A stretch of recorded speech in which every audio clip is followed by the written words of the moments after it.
second, not for 1 minute, that you make us a nation that is proud, that will hold our heads high on the day of judgment in front of you, Ya Allah, in front of our Rasul sallallahu alayhi wa sallam, the most beloved.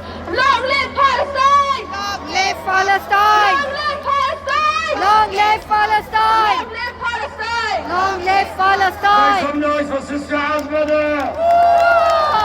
Pray, pray! Palestine! Pray, pray! Palestine! From Narama to the sea! Palestine will be free! You will sing, you will sing! Palestine will be free! From Narama to the sea! Palestine will be free! And let's not forget, In the UK to Gaza, but you have money for bombs and drones, and you have money for your trillions of dollars in offshore accounts.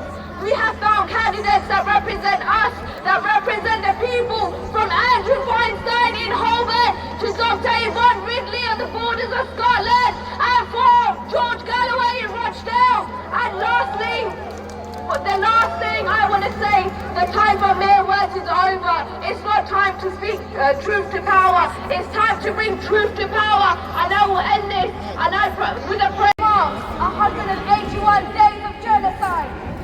The last Friday of Ramadan, and Al Quds Day, an international movement keeping the Palestinian issue within our hearts, an issue of apartheid, oppression and genocide.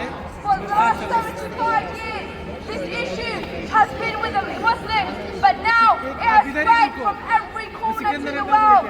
Today, more than ever, we need to stand as a collective for Palestine, to stop the ethnic cleansing, to stop the genocide, and keep it as a forefront. And we must keep on marching, and we must keep on protesting, boycotting and writing to our MPs, and holding them complicit for their apartheid and for their part in this genocide. Israel must go! Judaism, yes! The state of Israel must go! Round of applause for the Muslim brothers in Iran. We have a hospital, we have a Jewish hospital was completely financed by the Iranian government. We have a parliament member, while there are only 35,000 Jews in Iran, and the right to get a parliament seat is only for 500,000 people. We've been secured a parliament seat every year, every election, because they're like us. Iran was, we remember the good old days for the Caliphate, Al-Khalifa Abu Bakr, Al-Khalifa Omar ibn Khattab, and especially Ali ibn Abu Talib and his great children, Hassan and Hussein, who kept us together. 50% of infrastructure has been destroyed, 15 hospitals completely destroyed, and another 100 medical centers been destroyed. 34,000 Palestinians been killed officially. There's another 20,000 lives either direct and they're destroyed, and the rubble from the destroyed buildings. The people's been starved. 2.3 million Palestinians in Gaza have been starved.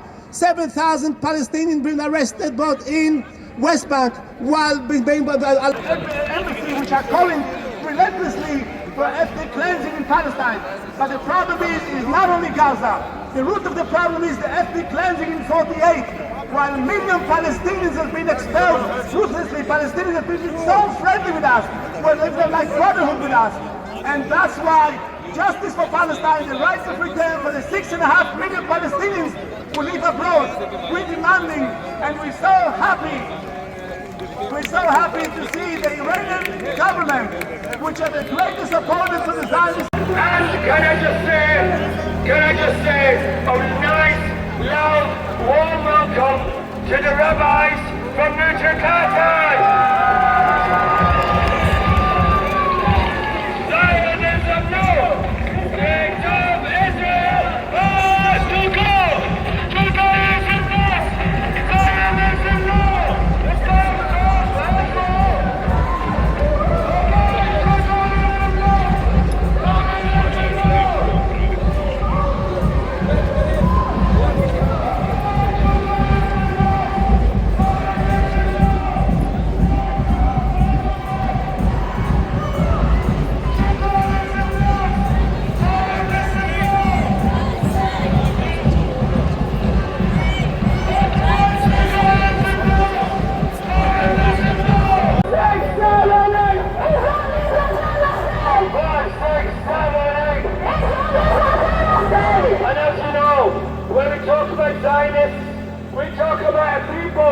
of different colours and different faiths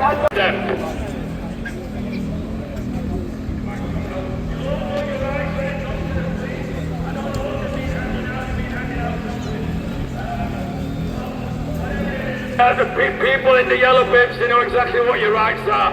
Don't allow the police to harass you. Don't allow the Zionists to harass you. Don't allow the far right to harass you. We look after the elderly and look after those people as well. If you're not feeling well, let us know, let anyone with the yellow bib know, and they'll look after you, alright?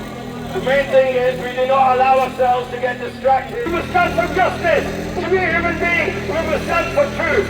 That is what we're about, and that is why we're here. Of course, 2024. For every bullet in their side. For every bullet in their side. No compromise on their own lives. No compromise on their own lives.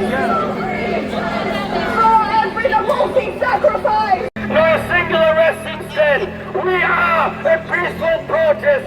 We are, always have been, always will be. This position, this legal precedent, is spread throughout this land. I want to also talk to you about the need to end Zionism. People are talking about ending Zionism in Palestine and the decolonisation of Palestine. And of course, that must happen.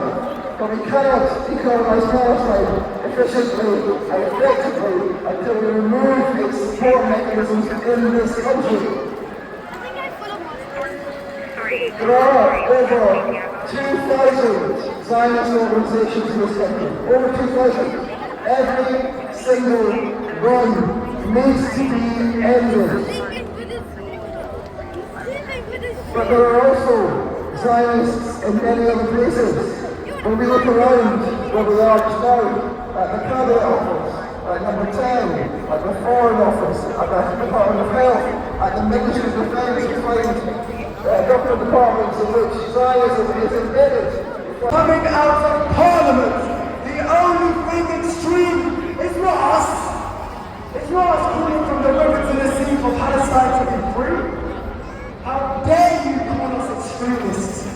You are the extremists that is sponsoring a genocide that has killed over 40,000 Palestinians in less than 6 months. Over 40,000 children. Over 80% of the population displaced. Thank you very much. Campaign challenges politically motivated misrepresentation in the UK. This is highly relevant to Israel's oppression and dispossession of the Palestinians, which is supported and sustained by a torrent of false propaganda that goes largely unchallenged. The first big lie has been to present Israel as simply the victim of Arab aggression. But the root of this conflict lies Thank you very much. Campaign challenges politically motivated misrepresentation in the UK. This is highly relevant to Israel's oppression and dispossession of the Palestinians, which is supported and sustained by a torrent of false propaganda that goes largely unchallenged. The first big lie has been to present Israel as simply the victim of Arab aggression. But the root of this conflict lies